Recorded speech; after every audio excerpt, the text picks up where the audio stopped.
സംസ്ഥാന വിജിലൻസിന് പുതിയ മാനുവൽ വരുന്നു. സർക്കാരിന്റെ അനുമതിയില്ലാതെ ഉദ്യോഗസ്ഥർക്കെതിരെ അന്വേഷണം നടത്താൻ വിജിലൻസിന് അധികാരം നൽകുന്നതാണ് പുതിയ മാനുവൽ. വിജിലൻസ് ഉദ്യോഗസ്ഥർക്ക് അണിയാൻ ജാക്കറ്റുകളും നൽകും. ഡി ബിനോയ് ഉണ്ട് വിവരങ്ങളുമായി. ബിനോയ്, എന്തായാലും വിജിലൻസിന് പുതിയ മാനുവലാണ് രൂപീകരിച്ചിരിക്കുന്നത്. എങ്ങനെയാണ് വിവരങ്ങൾ? അഴിമതി പൂർണ്ണമായും നിർമ്മാർജ്ജനം ചെയ്യുക എന്ന ലക്ഷ്യത്തോടു കൂടിയാണ് വിജിലൻസ് പുതിയ മാനുവൽ തയ്യാറാക്കിയിരിക്കുന്നത്. ഇതനുസരിച്ച് സർക്കാർ ഉദ്യോഗസ്ഥന്മാർക്കെതിരെയുള്ള അന്വേഷണം വളരെ വേഗത്തിൽ നടത്താൻ കഴിയും എന്നുള്ളതാണ് ഏറ്റവും വലിയ പ്രത്യേകത. സാധാരണഗതിയിൽ ഒരു ഓഫീസിലോ അല്ലെങ്കിൽ ഓഫീസുമായി ബന്ധപ്പെട്ട് മറ്റേതെങ്കിലും തലത്തിലോ ഒക്കെ തന്നെ അന്വേഷണം നടത്തണം എന്നുണ്ടെങ്കിൽ ബന്ധപ്പെട്ട ഓഫീസിൻ്റെ മേലധികാരികളുടെ അനുമതി അനിവാര്യമായിരുന്നു. എന്നാൽ നിലവിലെ സാഹചര്യത്തിൽ ഏതെങ്കിലും തരത്തിലുള്ള പരാതിയോ അതിനപ്പുറം വിജിലൻസിന് സംശയമോ ഉണ്ടായിക്കഴിഞ്ഞാൽ ആ ഓഫീസിലെ ഏത് ഉദ്യോഗസ്ഥനെതിരെയും അന്വേഷണം നടത്താൻ കഴിയും എന്നുള്ളതാണ് പുതിയ മാനുവൽ അനുസരിച്ചുള്ള വിജിലൻസിന് ലഭിക്കുന്ന അധികാരം. അതനുസരിച്ച് പ്രവർത്തിച്ചു കഴിഞ്ഞാൽ അതുമായി ബന്ധപ്പെട്ട് അന്വേഷണം നടത്തി 6 മാസം മുതൽ 1 വർഷത്തിനുള്ളിൽ തന്നെ കുറ്റപത്രം നൽകാൻ കഴിയും എന്നുള്ളത് മറ്റൊരു സവിശേഷതയാണ്. അങ്ങനെ സർക്കാർ തലത്തിലുള്ള അഴിമതി പൂർണ്ണമായും തുടച്ചു മാറ്റുക എന്ന ലക്ഷ്യത്തോടു കൂടിയുള്ള ഒരു മാനുവൽ പരിഷ്കരണമാണ് നടത്തിയിരിക്കുന്നത്. ഒപ്പം നിലവിൽ ഇപ്പോൾ വിജിലൻസിൻ്റെ അന്വേഷണം പഴയ രീതിയിലുള്ളതാണ്. അതായത് കൈക്കൂലി കൊടുക്കുകയോ അത് വാങ്ങുകയോ ചെയ്തു കഴിഞ്ഞാൽ സാധാരണഗതിയിൽ വെള്ളത്തിൽ കൈവിരൽ മുക്കിയൊക്കെയാണ് അത് തെളിയിച്ചുകൊണ്ടിരുന്നത്. അതുമായി ബന്ധപ്പെട്ട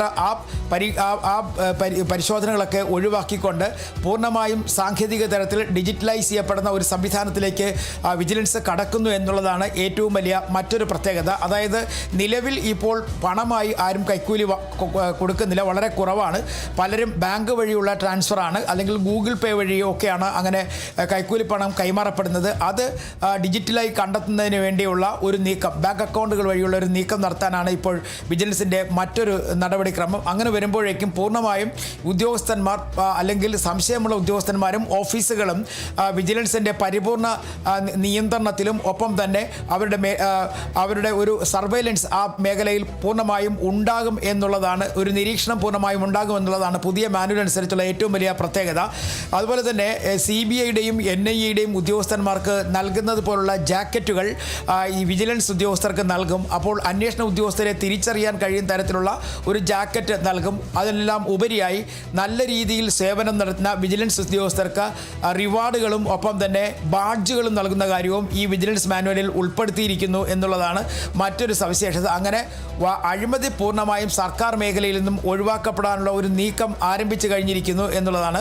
അതുപോലെ സംശയമുള്ള ചില വകുപ്പുകളിലെ പർച്ചേസുകൾ, അതുമായി ബന്ധപ്പെട്ട് നടത്തിയിട്ടുള്ള ഇടപാടുകൾ, അതായത് സർക്കാരിന് ആവശ്യമായ ചില സാധനങ്ങൾ വാങ്ങിക്കുന്നതിൽ എന്തെങ്കിലും തരത്തിലെ ക്രമക്കേടുകളോ അല്ലെങ്കിൽ അതുമായി ബന്ധപ്പെട്ട് മറ്റു രീതിയിലുള്ള സ്വാധീനങ്ങളോ ചെലുത്തിയിട്ടുണ്ട് എന്നുണ്ടെങ്കിൽ, ഈ ടെൻഡർ നടപടികളിലൊക്കെ ഏതെങ്കിലും തരത്തിലുള്ള സ്വാധീനങ്ങൾ നടത്തിയിട്ടുണ്ടെന്നുണ്ടെങ്കിൽ അതുൾപ്പെടെ കണ്ടെത്തുന്നതിന് വേണ്ടിയുള്ള അധികാരം കൂടി വിജിലൻസിന് ലഭിക്കുന്നു എന്നുള്ളതാണ് മറ്റൊരു പ്രധാനപ്പെട്ട കാര്യം. സാധാരണ സർക്കാരിന് ആവശ്യമായ സാധനങ്ങളൊക്കെ പുറത്തു നിന്ന് ടെൻഡർ നടപടികൾ വഴി വാങ്ങുന്ന സർക്കാരിൻ്റെതിൽ മാത്രമല്ല, ഇത് പൊതുമേഖലാ സ്ഥാപനങ്ങളിൽ ഉൾപ്പെടെ ഇപ്പോൾ ഈ ദേവസ്വം ബോർഡ് ഉൾപ്പെടെയുള്ള സ്ഥലങ്ങളിലൊക്കെ തന്നെ ഈ സർക്കാരിൻ്റെ വിജിലൻസ് സംവിധാനത്തിന് കടന്നു ചെല്ലാൻ കഴിയുന്നതാണ് പുതിയ മാനുവൽ. അതായത് സർക്കാരിൻ്റെ നിയന്ത്രണത്തിൽ വരുന്ന എല്ലാ സ്ഥാപനങ്ങളിലേക്കും വിജിലൻസ് സംവിധാനങ്ങൾക്ക് കടന്നെത്താൻ കഴിയുന്നു എന്നുള്ളതാണ് പുതിയ വിജിലൻസ് സംവിധാനം അതിൻ്റെ മാനുവൽ അല്ലെങ്കിൽ ഈ മാനുവൽ പരിഷ്കരണത്തിലൂടെ വിജിലൻസ് ഉദ്യോഗസ്ഥന്മാർക്ക് ലഭിച്ചിരിക്കുന്ന അനുമതി എന്നുള്ളതാണ് ഏറ്റവും സവിശേഷമായ ഒരു പ്രധാനപ്പെട്ട കാര്യം. അതായത് സീറോ കുറ്റകൃത്യങ്ങൾ സീറോ പ്രോജക്റ്റ് എന്നാണ് ഇതിൻ്റെ പേര് പറഞ്ഞിരിക്കുന്നത്. അതായത് ഒരു കുറ്റകൃത്യവും പൂർണ്ണമായും ഉണ്ടാവാതിരിക്കുക, പൂർണ്ണമായും കുറ്റകൃത്യങ്ങൾ ഇല്ലാതാവുക. അതായത് പ്രത്യേകിച്ച് സാമ്പത്തിക ക്രമക്കേടുകൾ സമൂഹത്തിൽ നിന്നും ഒഴിവാക്കപ്പെടുക എന്ന ലക്ഷ്യത്തോടു കൂടിയാണ് പുതിയ മാനുവലിന് രൂപകൽപ്പന നൽകിയിരിക്കുന്നത്. അതിൻ്റെ പ്രകാശന കർമ്മം കഴിഞ്ഞ ദിവസം ആഭ്യന്തരമന്ത്രി രമേശ് ചെന്നിത്തല തന്നെ നിർവഹിക്കുകയും ചെയ്തിട്ടുണ്ട്. ഇതിൽ കൂടുതൽ വിവരങ്ങൾ ഇനി വരും ദിവസങ്ങളിലൊക്കെ ലഭ്യമാക്കും. കാരണം അന്വേഷണ പരിധി ഏതൊക്കെ തലം വരെ അല്ലെങ്കിൽ ആരിലേക്കൊക്കെ തന്നെ വിജിലൻസിന് അന്വേഷണം എത്താൻ കഴിയും, ഏതൊക്കെ ഉദ്യോഗസ്ഥന്മാർ വിജിലൻസിൻ്റെ അന്വേഷണ പരിധിയിൽ പെടും എന്നുള്ള കാര്യങ്ങളിലൊക്കെ തന്നെയുള്ള കാര്യങ്ങൾ ഈ പ്രത്യേക മാനുവലിലുണ്ട്. ഇതുമായി ബന്ധപ്പെട്ട വിവരങ്ങളൊക്കെ വരും ദിവസങ്ങളിൽ പുറത്തേക്ക് വരും. ശരി, വ്യക്തമാണ്. ഡി ബിനോയാണ് വിവരങ്ങൾ നൽകിയത്.